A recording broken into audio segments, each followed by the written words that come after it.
Welcome to the Big Read Battle of the Books, where we ask which of the 2 books on the list of the nation's 100 best-loved novels you'd rather read. Now, this week we have 2 books from America, J.D. Salinger's The Catcher in the Rye and Jack Kerouac's On the Road. Now, these are books which most people are given to read when they're in their which comes from the Westminster University English Literature and Cultural Society. That's a heck of a mouthful, isn't it? Well, sadly, I have to say, I think our 2 regular advocates have said goodbye to their teens some time ago. They are John Walsh and Ian Macmillan. Digital viewers can push their red button now for a quick summary of tonight's books. Everyone else will just have to listen to Ian. So, which bit of your youth have you been revisiting tonight, Mr. Macmillan? I'm going to persuade the jury to read On the Road. OK. But first of all, I'd like to declare an interest. Coin collecting. Oh, thought you were going to say... I loved it. Particularly those ones from the Solomon Islands with a hole in the middle. And that started me off thinking about the idea of the world as a bigger place. The world is bigger than Barnsley. And I would sit there at home thinking, what kind of book can I read that will take me out of Barnsley? And at the same time, I was thinking, the big read is not just about books, it's about stories connected with books. And we all remember where we were when we first read a book. And I remember when I first read On the Road, it opened my eyes. I was sat in my front room with my coin collection, and I thought, yes, this opens my eyes to the world. I wanted to travel the world. I wanted to go coast to coast. And that's what I did. I went from Cleethorpes to Blackpool. It wasn't quite the same thing, but it opened my eyes to the world of literature. So I like to advocate for the life force that is On the Road. A fantastic numismatic introduction. Now, by a process of elimination, and because I'm terribly good at this, Mr. Walsh, I'm guessing you're on the Salinger bandwagon. Got it in one, Mr. Toxvig. Ladies and gentlemen, by a spooky coincidence, the publication of J.D. Salinger's first novel coincided in 1951 with the beginnings of rock and roll, when Ike Turner's Rhythm Aces went on the road with amplified music for the first time ever. And half a century later, we can see that The Catcher in the Rye was the prototypical novel of teenage rebellion, just as certainly as rock and roll was the soundtrack of a generation in social uproar. Because this is not a museum piece, ladies and gentlemen. It is this voice of Holden Caulfield. It's slangy, it's lively, it's demotic, it's straight-talking. It could not give a toss about anything. There's been nothing like it in literature scene before it came out in 1951. It's confessional angst about sexual panic, about solitariness. It's complex, angry, funny, and spectacular, like the book itself, the urtext of rebellion. I hope you like it. I think based simply on the fact that you used the word prototypical, which I like a lot. I'm going to let you go first, John. Ah, excellent. So tell us a little bit about the book. The Catcher in the Rye consists of the reminiscences of Holden Caulfield, an angry teenager who runs away from his private school to New York. Written in Holden's own extraordinary voice, it covers 2 days just before Christmas. Holden tries to be mature and loses virginity while railing against the phoniness of the material culture he sees around him. It has remained a key text for every disaffected teenager ever since. And your first witness? My first witness is Richard Hoyes. Richard Hoyes is an A-level examination question setter and teacher. He's also known as Professor Guido Pringhelli.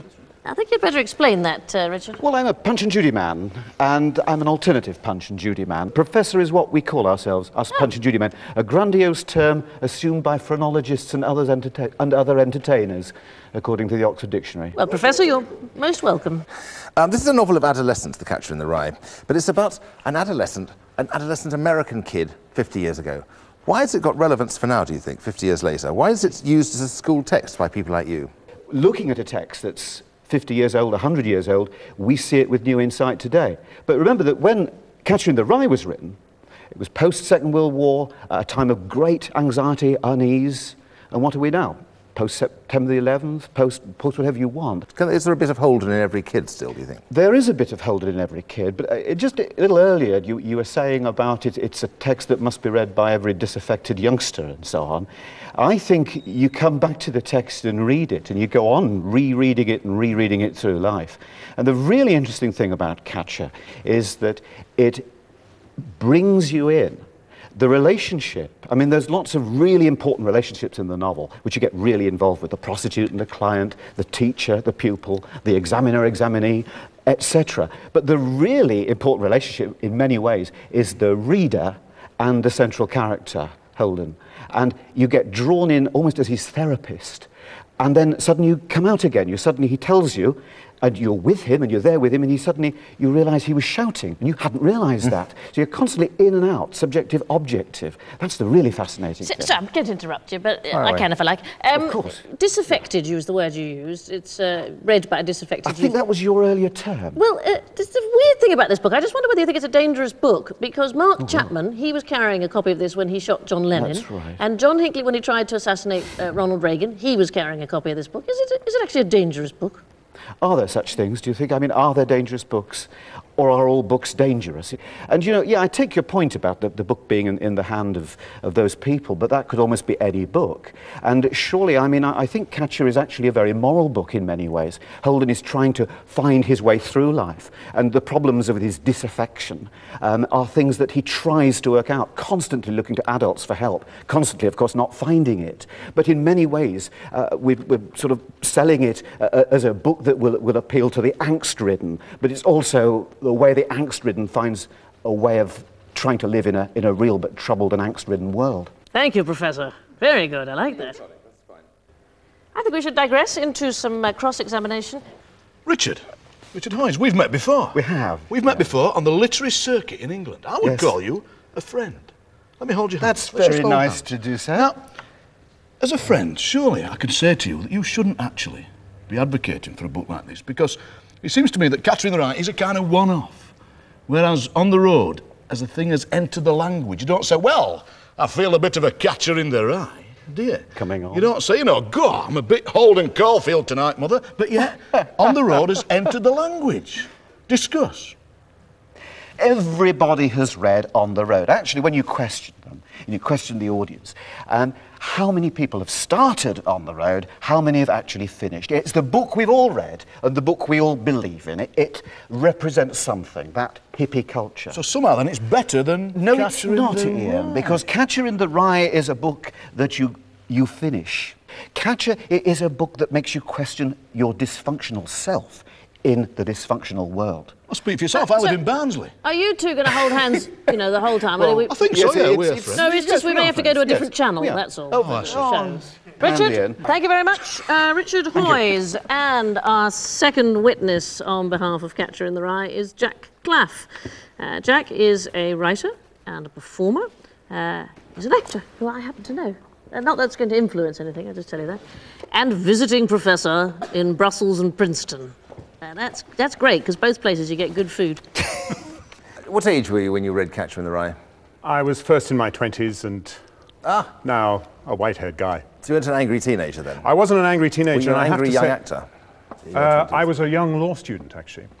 I have to say that it amazed me to learn when Salinger was born, because actually Salinger is exactly the same age as my parents. Goodness. So what an active imagination for a man who's my parents' age to get into what I'm going through. I think that's an amazing thing to realize, actually.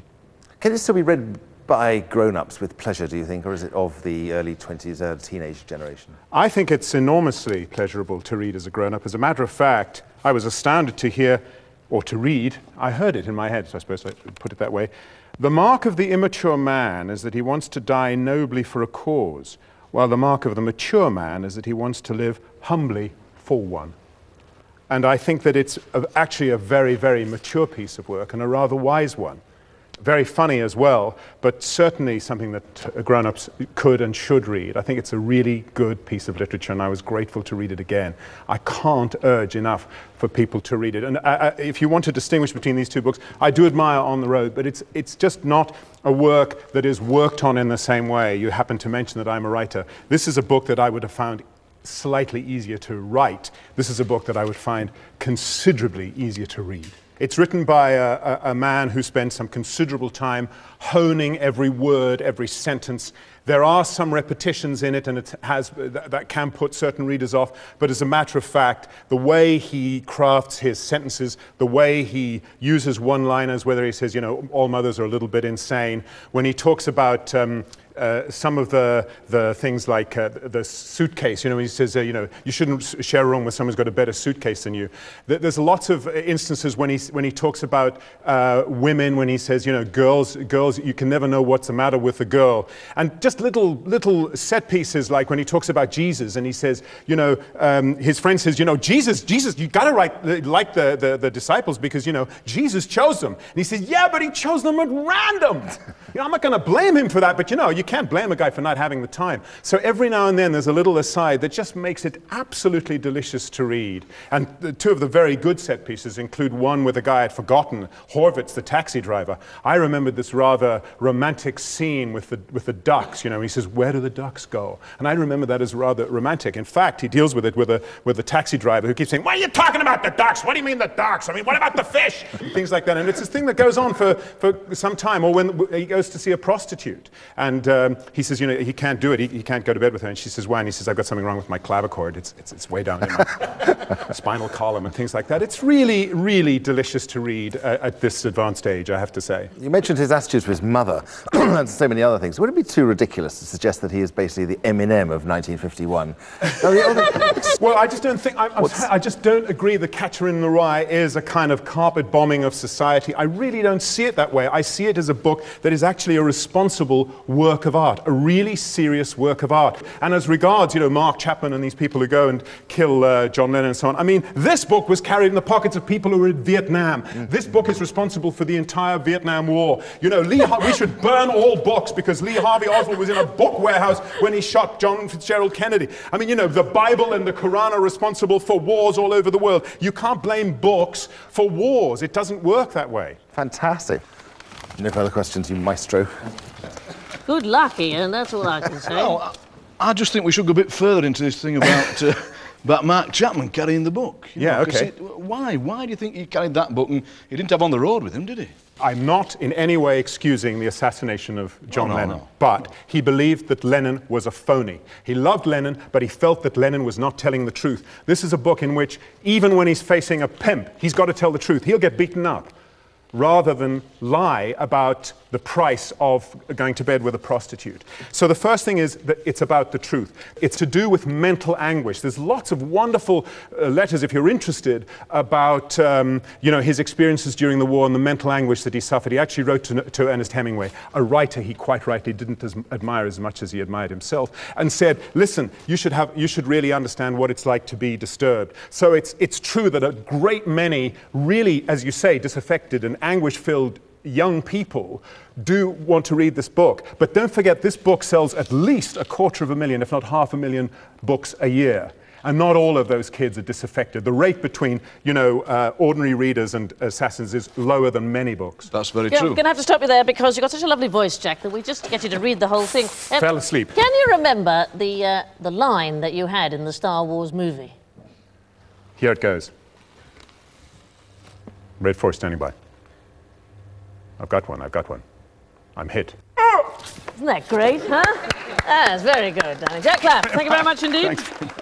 Fantastic. Right, we must move on and give the other Jack a fair crack at the whip, and that's, of course, Jack Kerouac. On the Road is the account of two guys who go travelling across 1940s America. It's full of their wild adventures and details of the little-known places and people they visit. It was also written in a radical new style, in just 3 weeks on one continuous roll of paper. Kerouac called it spontaneous prose. Thank you very much. And who is your first witness? It's Ian Sinclair. Ian Sinclair is a novelist and he's also a filmmaker, mostly about London. He has walked around the M25, so frankly he's lucky to be here. I think that's taken the on-the-road stuff a little bit too far, frankly. Now, Ian, it's true to say, I think, that when we compare these two books, On the Road and Catcher in the Rye, we're not comparing like with like, are we? No, we're not. Look at the two photographs. We're comparing like with like. These are the kind of classic author photos of the era. They've got the same haircut. They both look as if they just had very bad news delivered. But it's a complete illusion. Move away from those photographs. These couldn't be two different people, and they couldn't be two different books. Catcher in the Rye is a well-made book, a perfectly tooled object that works well and can be taught in schools and has continued to be taught. On the Road is a film, a series of riffs and raps on music, and above everything else, a fantastic sense of American landscape. It just erupts into it. And as a lad, what was it that excited you when you read it, as a young man? It was the language, it was the poetry that excited me. I didn't get it anywhere else. It wasn't what you were supposed to do in these kind of books. I just want to take a little bit from this book because what you've got is something that's very like Imagist poetry. I mean, where Kerouac is writing, it's not just the wild stuff that we know about, it's the specifics. He says, "My first ride was a dynamite truck with a red flag. About 30 miles into the great green Illinois, the truck driver pointed out the place where Route 6 came in." So you've got numbers and signs and colours. It's like a poem by William Carlos Williams. The great green Illinois, that's fantastic, where Route 6 came in. Again, Walsall Staffs, where the M6 comes in. It's not the same, is it? It's not the same. Thank you very much. Ian Sinclair, your witness, Mr. Walsh. Well, if you're going to read, Ian, I must read you a little bit from... It's when... Are you wearing Beat Generation I glasses? certainly am, yeah. I bought them in Sainsbury's for $12.99. Very nice, too. This is a bit when Kerouac is on the way to Denver. Let me just read you this bit.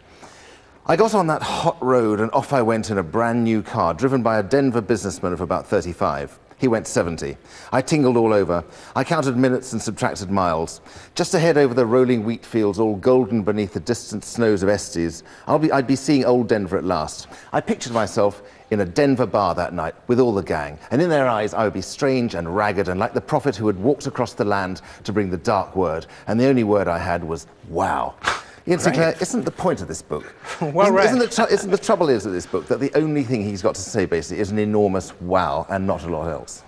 That is very true, that what he is saying is wow, but that is what I would support. It's a spiritual book in a lot of ways. Kerouac finds himself and finds a very melancholy self, and the only way he can work it is by creating a double portrait. You have the furious energy of Neil Cassidy, and what he's not doing is not writing, he's so much as transcribing a memory of epic conversation. And these were things that hadn't really been attempted. OK, we'll move on. Thank you very much. Thank you very much, Mr. Sinclair. And your next witness? My next witness is Charles Shaar Murray. Charles Shaar Murray, apart from having a fantastic name, is one of Britain's leading rock music critics. Books, frankly, about everyone from John Lee Hooker to Jimi Hendrix. So, Charles, let's start with the music, because there is a lot of music in On the Road, isn't there? Let's talk a bit about the kind of music that's in there. The music which pulses through On the Road is bebop. And what's fascinating to me is, first of all, the way that the actual rhythms of bebop inform Kerouac's writing, and specifically his prose. And also that bebop was an escape from the constraints of swing in the same way that Sal Paradise, who is Kerouac's narrator, is escaping from the dullness and conformity of American life in the immediate post-war era. But unlike Caulfield in the Salinger book, who is basically a spoiled upper middle class brat who hates everything he encounters. In fact, even before he encounters it, he already hates it.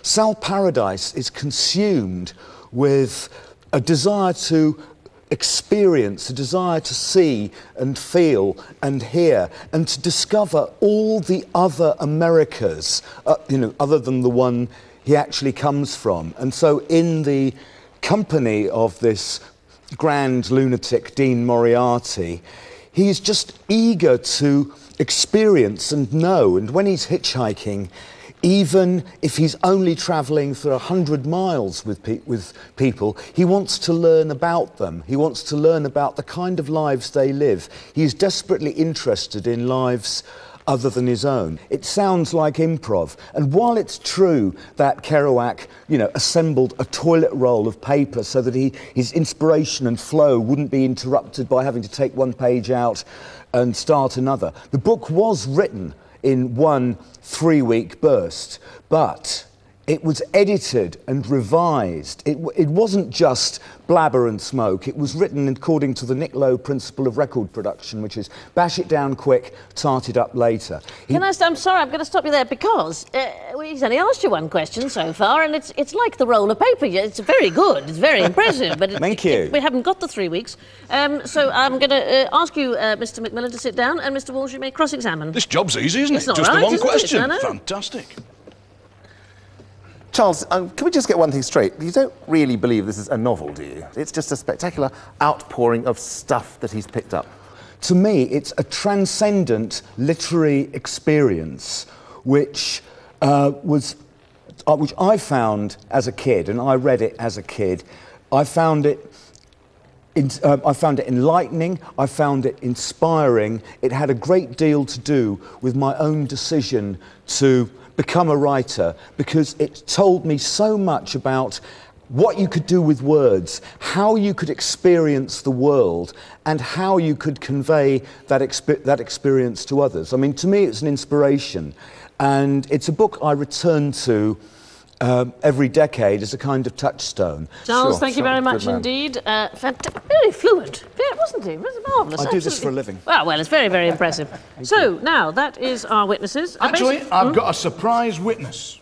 No, I don't think we allow that. Yeah, I'm allowed a surprise witness. Are you? Well, because I'm from Barnsley, yes. It depends if it's anybody that's worth listening to. It certainly is, because I'd like to introduce Carolyn Cassidy. Oh, no. The wife of Neil Cassidy, the model for Dean Moriarty in On the Road. A legend she is from the Beat generation. The real, the Carolyn Cassidy. This is the Carolyn Cassidy. This is my surprise witness. Now, I just explained to you how fantastic it is that Carolyn Cassidy is here. We're talking about the two main characters in the book, Sal Paradise and Dean Moriarty. Well, Neil Cassidy, Carolyn's husband, is the model for Dean Moriarty, and there's a character, Camille, and as far as I understand it, we can find out if it's true now, Mrs. Cassidy was the role model for Camille. Well, he disguised that because in the book Camille has black hair and black lace, neither of which have I ever had, but you know, in those days he felt you can't write about having an affair with your best friend's wife, because children grow up and might read the books, you see. And so he disguised me. Later on in other books, I'm Evelyn, and he lets go a bit, and in Big Sur, he tells about how I had two husbands at the same time, but not until then. So, Carolyn, I really only got one question, which is why now should younger people read On the Road? Why I think everybody loved it and still does is because Jack was such a loving person, and his nickname was the Heart, and the whole book is such a celebratory affirmation of all kinds of life. I mean, like he's giving cigarettes to kids in the back of a truck because I love them, and the whole thing is full of, it's so positive and uplifting and joyful. There are the melancholy times, but underneath the whole thing is celebrating all kinds of life. He's just so joyful, and he and I criticized the other beat writers because he said, "You're always putting things down. I want to lift them up." And I think when you get through reading it, you just feel so good. And all the kids wanted to go out and be free. The problem was that they didn't realize that Jack had no responsibilities. So they'd leave home, drop out of school, you know, get into drugs and things, and that's not what he meant at all. And it killed him because that's not what he was trying to sell. Well, Thank you so much. What a tremendous privilege. Fantastic. No, John, you don't get to cross-examine. This woman is a legend. So there we have it, and we're not having any more witnesses. I don't want any more surprises. I don't want Holden Caulfield to suddenly turn up. I will ask my boys now to sum up. Ian, final word on the road. I'm going to wear John's dark glasses because they're a kind of on-the-road thing, I think. Can you see? No. No. Give me a certain gravitas. I think On the Road is a great big yes, that's what it is. We heard from witnesses who actually said how it changed their lives, and that's what books should do. That's what the Bigs read's about. Books that change your life. I talked earlier about me reading it as a lad in Barnsley, about my coins, about my base coins. And what this book does is it turned my bronze coins into gold. That's On the Road, a kind of alchemy of literature. I can't see a thing. It behind you, turn around. That's it. Thank you. Do you need your glasses back now? No, Oh, good man. I write very large. Ladies and gentlemen, the choice you have before you is the choice of two bits of Americana from the 1950s. One is stuck firmly there in the beatnik era, when everything was wild and mad and crazy. Words that reverberate through On the Road like a mantra. The other book is a timeless work of art. It's quite different. It's a novel of youth against the world, mourning its lost innocence and outraged about having to leave the Garden of Eden and join the world of phonies and hookers and fag schoolmasters. Nobody denies that On the Road contains some brilliant writing about landscape and about jazz, but it has nothing to say beyond the big wow, the 50s equivalent of saying man or heavy. The Catcher in the Rye, by comparison, is jagged and angry and moving and true, because it speaks to the confused contramundum rebel in all of us. Vote Holden Caulfield today, ladies and gentlemen. Vote for The Catcher. Oh, heavens, I don't envy you your task. I think that's incredibly complicated. Two very different books about America. One, a much more structured novel, Catcher in the Rye, but much more polished. And the other, an explosive wow. Now, the genuine choice is, which one have you been tempted to read? The decision is yours.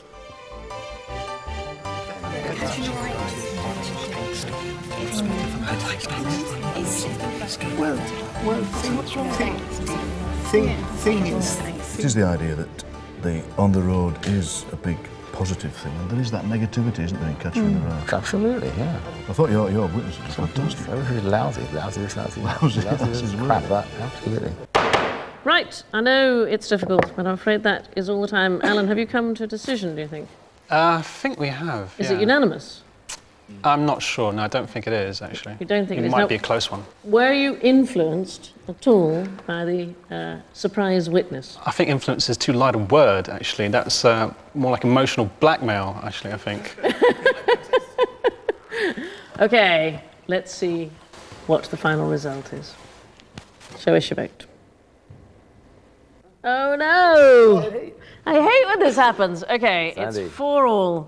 And I'm going to have to decide. And this really is difficult because actually I'm a huge fan of both these books. But Catcher in the Rye is one that I read very early on, has a great place in my heart. However, I completely went for the emotional blackmail and was thrilled to meet Caroline Cassidy. And the winner for me, I'm afraid, is On the Road. Oh, yes. I'm so sorry. And that's it. Our website is at bbc.co.uk/bigread, and it's got the details of all the books on the Big Read's 100 best-loved books. It also allows you the opportunity to cast your vote in future programmes. My thanks to all our witnesses and to our book club from, see if I can say it again, the Westminster University English Literature and Cultural Society. You want to think about getting a little shorter thing for that. We'll be back next week with another pairing from your 100 best-loved reads. Until then, good night. Basically, The Catcher in the Rye sounded a bit too sort of angsty for my current tastes and a bit too sort of introspective. I like the sort of scope, you know, as it was presented of On the Road. It sounded slightly broader and a bit more adventurous. I quite like that novel. I like scope and excitement. Catcher in the Rye. I just thought the way Jack Clough actually put it across, I think it had a lot of depth, more so than On the Road, which I felt maybe was, I don't know, more of a travelogue. On the Road was, it's sort of, yeah, it's a blokish book. It's sort of, you know, blokes going about, you know, experiencing life, not really the female persona going out and travelling. I couldn't really imagine, I couldn't put myself in the book, whereas I probably could with Catcher in the Rye.